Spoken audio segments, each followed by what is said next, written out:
Yeah, greetings everyone. A very good evening to each one of you. I'm Dr. Arugalnu Prudhviraj. You can call me Prudhvi, or you can call me just Raj, or you can call me Doctor. I'll respond to whatever you call.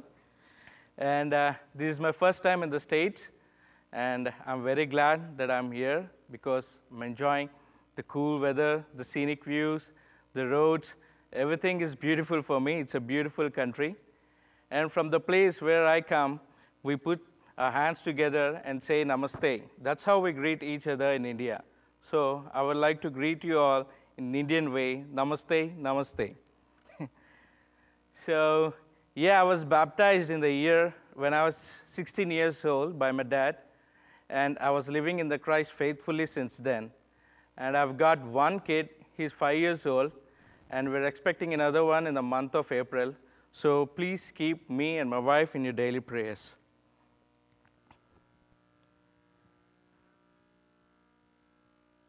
Well, I'm Dr. Arugalnu Prudhviraj, your fellow brother in Christ, and I completed my bachelor's in medicines and surgery.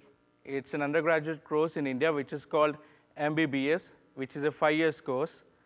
Then later, I did my master's in internal medicine, which took me another 3 years, followed by a fellowship course in clinical cardiology and echocardiography, which took me another 2 years.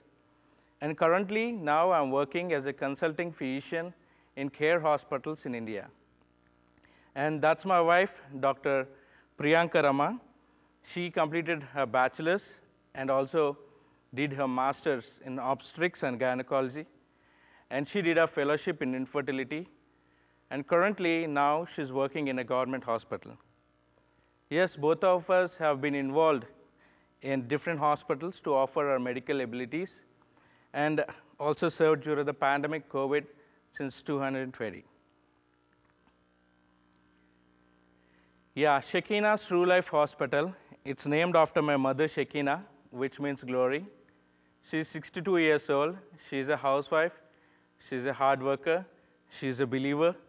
And she had difficult times raising 4 kids along with me. I'm the youngest one, and I've got 3 elder sisters. So I'm glad and happy that I could name the hospital after my mother, Shakina. Yeah, it's a 30-bedded multi-specialty hospital, which aspires to help the underprivileged section of the society and to avail quality health services at affordable cost to all the people in and around us. And through this hospital, we'll be providing basic facilities such as general medicine, dentistry, ophthalmology, neuro, gastro, physio, orthopedics, diagnostic, emergency, critical care, and other supportive services. The hospital is projected to serve around 8,000 outpatients and around 5,000 inpatients annually. And it's aimed at serving the need of the community and to be run on non-profit basis. And the construction of this 30-bedded multi-specialty hospital will be in my hometown, Kovur. It is where I was born. It was where I grew up, where I live along with my parents, where nearby 40 to 60 villages will be benefited from this hospital. And people have no primary healthcare centers nearby, and people had to travel a long distance to access higher medical care facilities. So that is one of the main reasons we're going to construct a hospital in my hometown, Kovur. And this hospital will offer affordable and quality services to the patients. The commencement of the hospital would enable easy access to the patients in the area nearby my villages. Yeah, most of you are very familiar with my dad, Brother A. Viswesarao.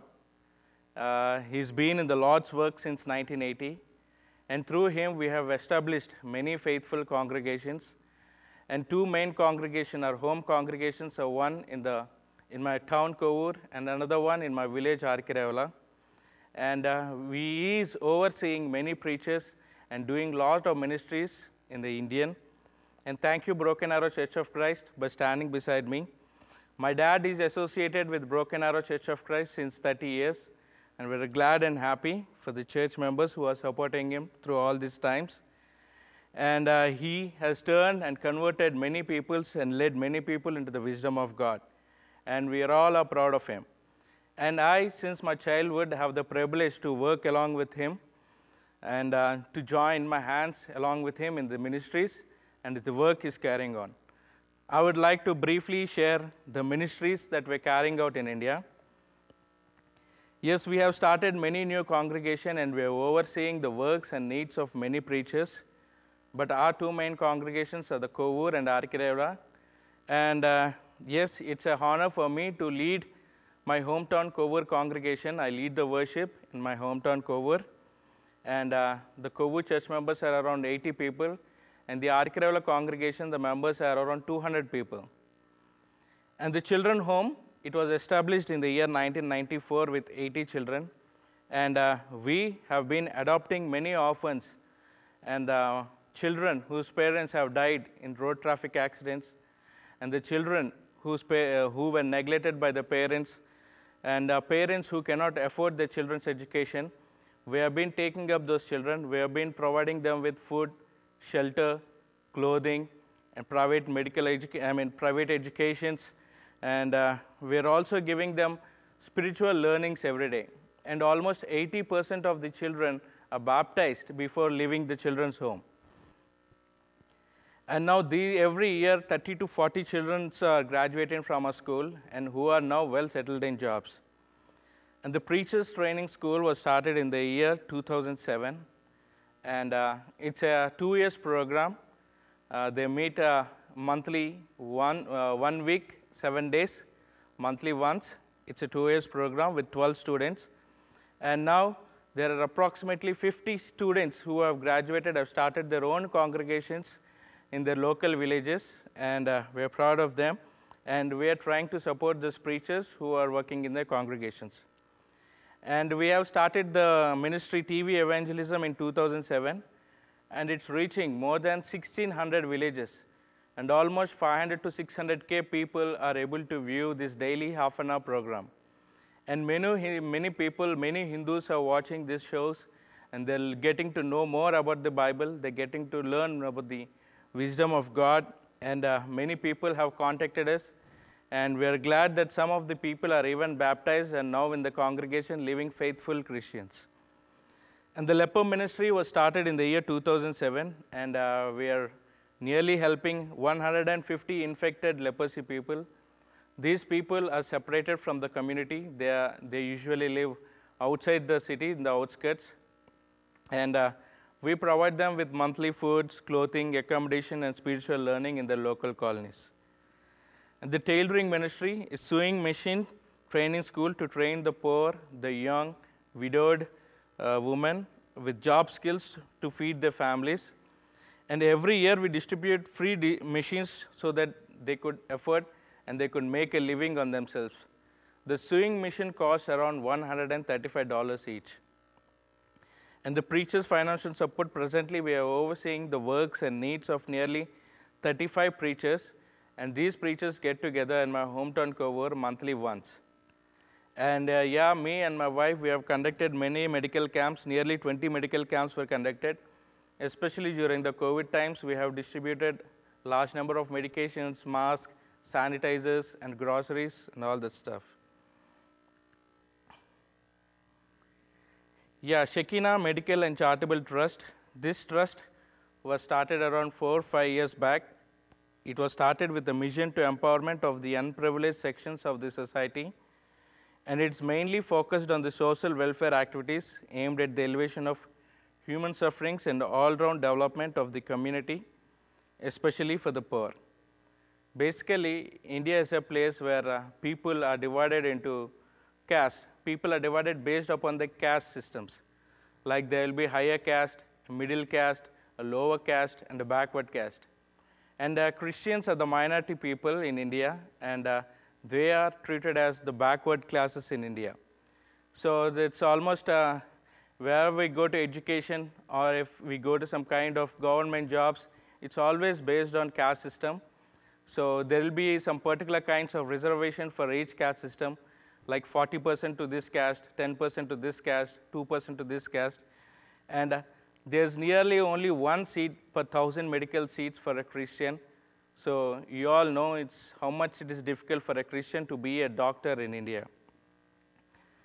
And through this trust, we are also providing awareness about the importance of education, women, and social welfare. We have been conducting medical camps, especially during the time of the COVID. And nearly 7,160 persons have been benefited from this project. And this project is usually funded by volunteers, supporters, and mainly by the local congregations. Yeah, you can see this is my caste certificate. Every Indian has a caste certificate for himself. And as you can see in my caste certificate, it's mentioned that I, Dr. Arugalnu Prudhvi, son of Viswesarao, residents of Kovur, and I belong to a caste of scheduled caste, convert to Christianity, which is BCC, which is recognized as backward class. So we Christians in India, we're recognized as the backward class people in India. The purpose and the need of multi-specialty hospital in India. As you all know, India is now the most populated country in the world. The more the population means more the growing diseases. And as a doctor, I see a lot of chronic diseases, especially in the young children. It's mainly due to the addictions, eating lots of fast foods, and it's due to depressions. And depression, teenagers, most of them are going into suicidal deaths, and due to the family troubles. So most of the teenagers are facing such issues, and they're presenting at the hospital with symptoms of hypertension and diabetes, which is a very sad thing. And India, usually the healthcare system is patchy, it's underfunded, usually overcrowded with people. India spends only around 4.2% of its GDP as compared to 18%, which is in US. So currently, most of the rural population usually relies on alternative medicine and government programs in rural health. And rural healthcare is one of the biggest challenges facing by the Health Ministry of India, because more than 70% of the rural population lives in, most of the 70% of the population lives in rural areas in India. So there are no primary healthcare centers, there are no doctors available in rural healthcare centers. So people need to travel far to access higher medical care facilities. And India also accounts to largest number of maternity deaths, and a majority of maternal deaths are in rural areas where maternal health care is very poor. There is almost 130 maternal deaths per every 100,000 live births, and there's almost 50 children deaths below 5 years of age for every 50,000 live births, and there is almost only one doctor available to almost 500,000 people in rural areas, which is a very sad thing.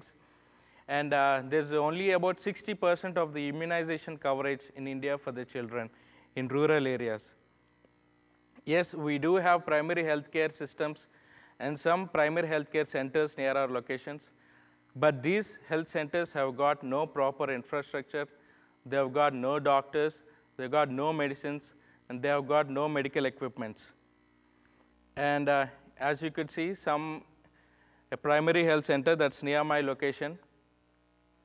So due to the lack of doctors and due to the lack of medical equipments in these primary healthcare centers, most of the people are willing to go to private clinics.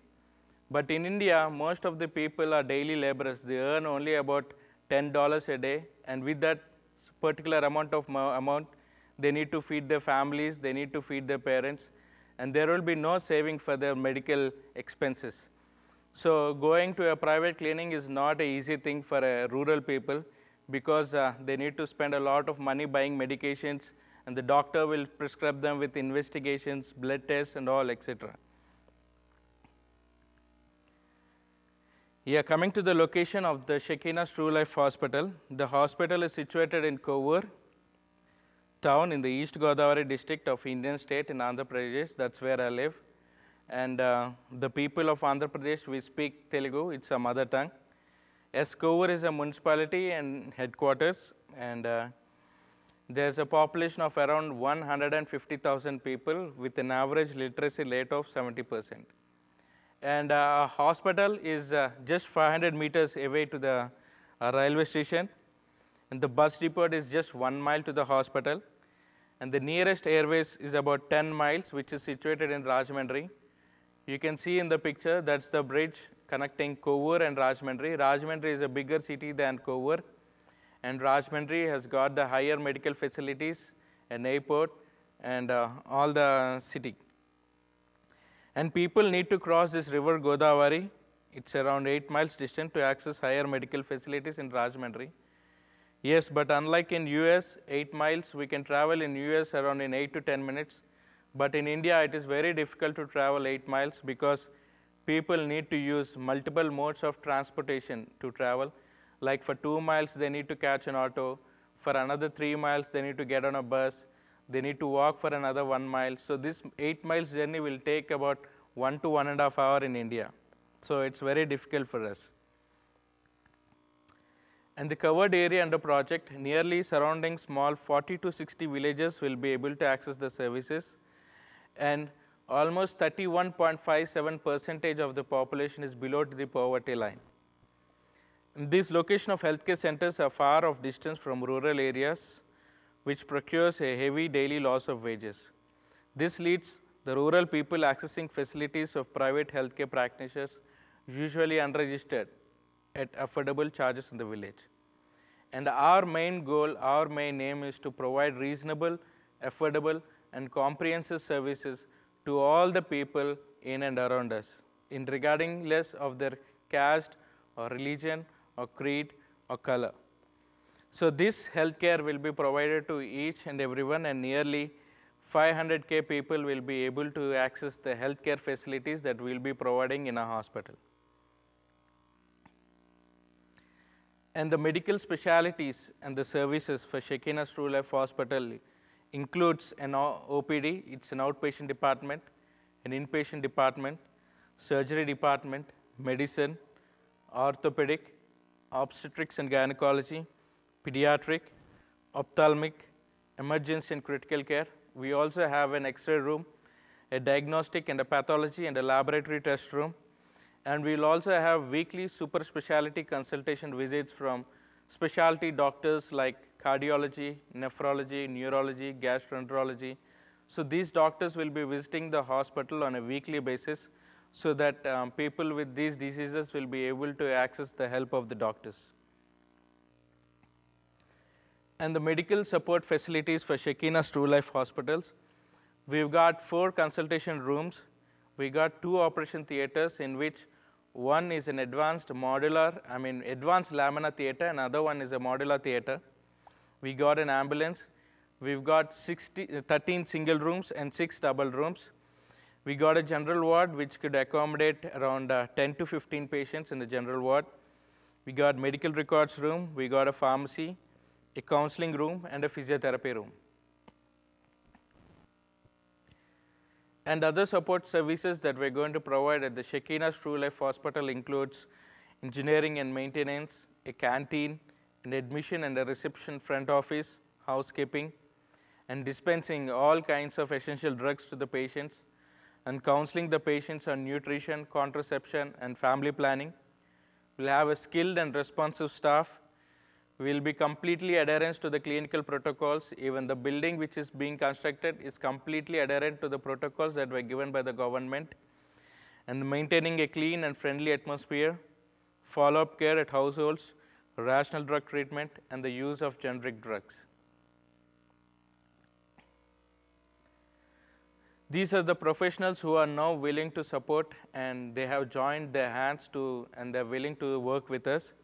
That's me, Dr. Prudhvi, and I did my specialization in internal medicine, and my wife, Dr. Priyanka Rama, who is an obstetric and gynecologist. And there are 5 other doctors, and I'm glad and happy those 5 doctors are believers in Christ, and they stay nearby me, and these doctors are willing to work along with me. Dr. Divya Teja is a dental doctor. Dr. Rajani, who is a physiotherapist. Ram Gopal Teja is a gastroenterologist. Dr. K. Sunil Kumar is an emergency and a critical care physician. And Dr. Tarun, who is an orthopedics.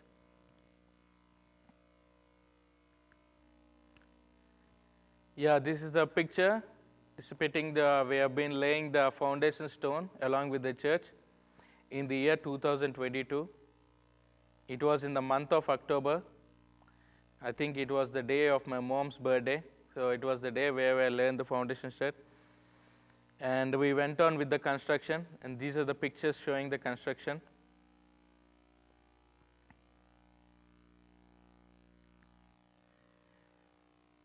And this is the present constructed building as of now. This is the recent video that was taken just before me coming to the US in the month of January. It's a 4-stair building with a cellar parking, with consultation rooms, with ICU, operating theaters. And you can see the video showing the picture of the hospital. And still we need to get the interiors done as soon as we get back to India. We need to install the tiles, the plumbing works, and some elevation works, which will take around 1 to 2 months. We have finished almost 80 to 85% of the construction of the building with the help of bank loan. We took a bank loan, and with the help of the money, we were able to finish the construction.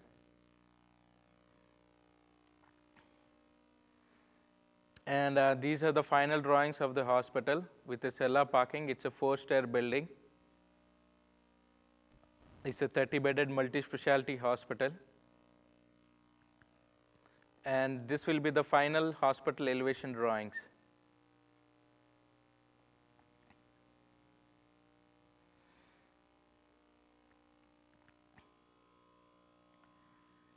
Yeah, Shakina's Truelife Hospital is a 30-bedded hospital which is going to be built, which is being built in the 1,000 yards of land. And it's completely built according to the norms that were given by the government, and we are following everything, the fire and safety, and all the services that are, which has to be present in a hospital. We're completely adhering to the protocols that were given. The hospital is a 4-floor building with a build-up area of 3,800 square feet as per area and space norms of the hospital, and 80 to 85 square meters per bed to calculate the total plinth area. And the hospital will include all services such as waiting space, entrance hall, registration counter, generator, laundry, kitchen, staff residences, which are required in the hospital premises. And the hospital will cater the needs of the patient with 4 OPD rooms, 2 operation theaters, 1 ICU, 1 laboratory, 1 radiology, 1 pharmacy shop, and 30 inpatient bed. And the total estimated project is around 7.5 crores, which is already, we took some of the amount from the bank loan, which we have used to finish the construction of the hospital. And as of now, the current requirements of the hospitals, yes, we have finished the land acquisition, and we have finished almost 85 construction of the hospital.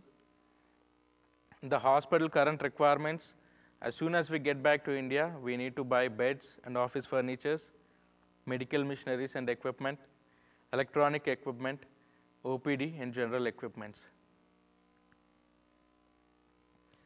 And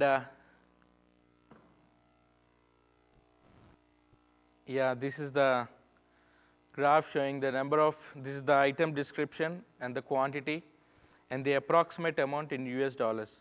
We will be needing 10 ICU beds, 10 ward beds, patient attender beds, and mattresses for those beds, examination beds, bedside lockers, stretchers, patient OPD stools, wheelchairs, OPD tables, office chairs, and office tables. And all this accounting to a sum of $23,750 to buy the beds and office furniture for the whole of the hospital. And medical machineries and equipments include monitors, an EKG machine, a defibrillator, ICU ventilator, ultrasound and a Doppler machine, a neonate warmer, a ICU baby incubator, an anesthesia workstation, and the instruments and the equipments requiring for operating theater, a mobile X-ray machine, an autoclave machine, a surgical instruments, and a BiPAP machine, and all accounting to a sum of $91,650.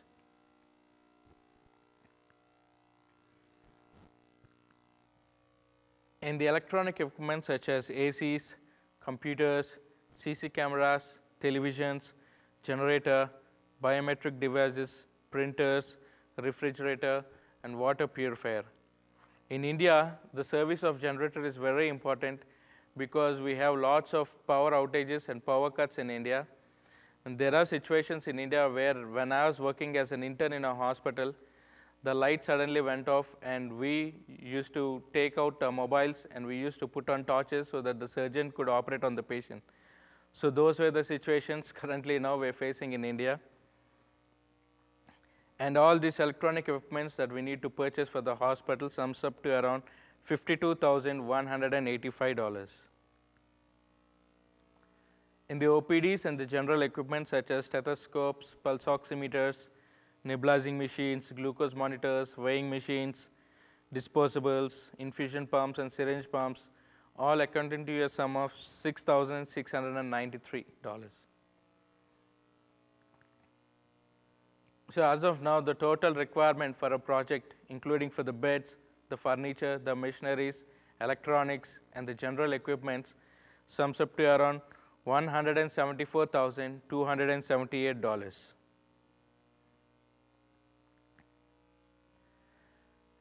And this is the monthly maintenance cost of the hospital, where we need to be paying the doctors, the nurses, the office staff, the OPD staff, the maintenance staff, and the hospital maintenance.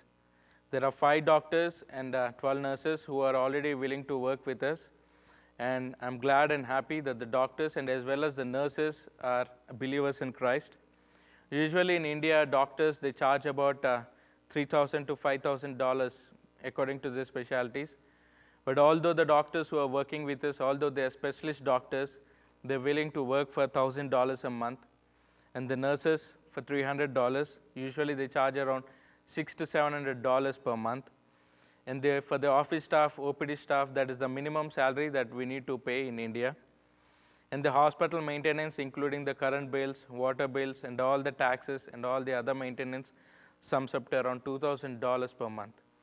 So the total monthly maintenance cost for the hospital is around $17,350.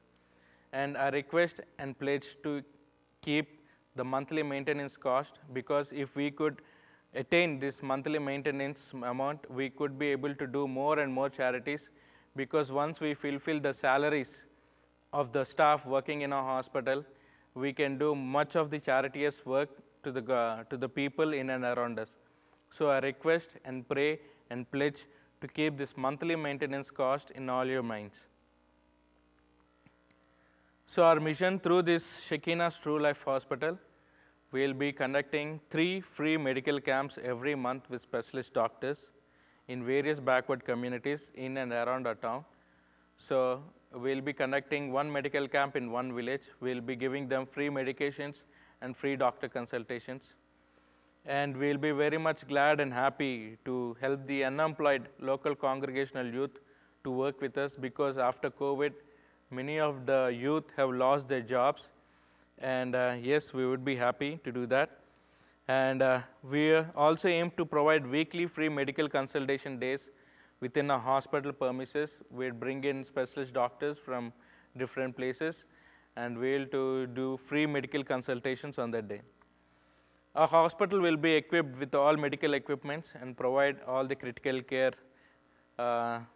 And we are estimated to perform around 500 normal deliveries and around 300 cesarean sections, along with 50 to 100 medical admissions in the hospital in every month.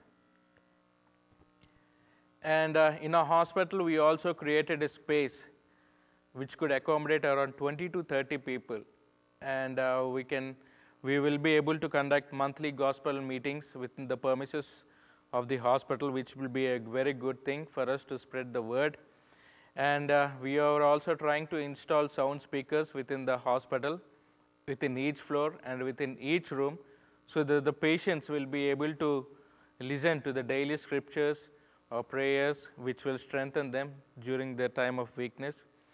And through this, we will try to create a very godly atmosphere in and around the hospital. However, our main aim is to provide quality and extensive care, and we want to reduce the maternity and child death as much as possible, which is now presently in our rural areas. So that's what we're trying mostly to work out. to bring down the maternity and child death care. Yeah, thank you very much for your time, for your concern, for your support, for the prestigious project. It means a lot. And there's a total requirement of $174,278 is required to purchase the medical equipments and all the machineries and all the furniture that we need to equip the hospital with complete care. Unlike primary healthcare centers which are present in India, I don't want my hospital to be like that. I want my hospital to be a proper infrastructure. It should be equipped with proper doctors. It should be equipped with proper medical equipment and proper medications, proper treatment, and proper care. So those some small multiple donations or contributions or one-time donations from generous people like you can ultimately help us reach our goals. You may either donate for just one bed, or you can either donate for just one thermometer, or you can just buy us a stethoscope, which will also be very helpful for us to establish and organize this project. And through this project, we will honor and glorify our God. And we are very glad and happy to announce that the church elders at the Walnut Church of Christ, the Morris Lane, Texarkana, Texas, have agreed to oversee the works and needs of the Shakina's Truelife Hospital. And we are very much thankful to the church elders at the Walnut Church of Christ. We are always indebted to them. So I'd request each one of you, anyone who is willing to donate, to make your checks and donations either individually or congregationally, will be accepted in the name of elders at the Walnut Church of Christ, Texarkana. And please put up a memo as Indian Hospital under your donations. And the church has also gotten a tax exempt certificate. It's 501c3. So anyone who has a benefit of tax exempt can easily donate to the Walnut Church of Christ. Yeah, thank you very much for your time, for your patience listening. I would like to thank each one of you at the Broken Arrow Church of Christ for giving me this time and opportunity. Thank you very much. Yeah, namaste.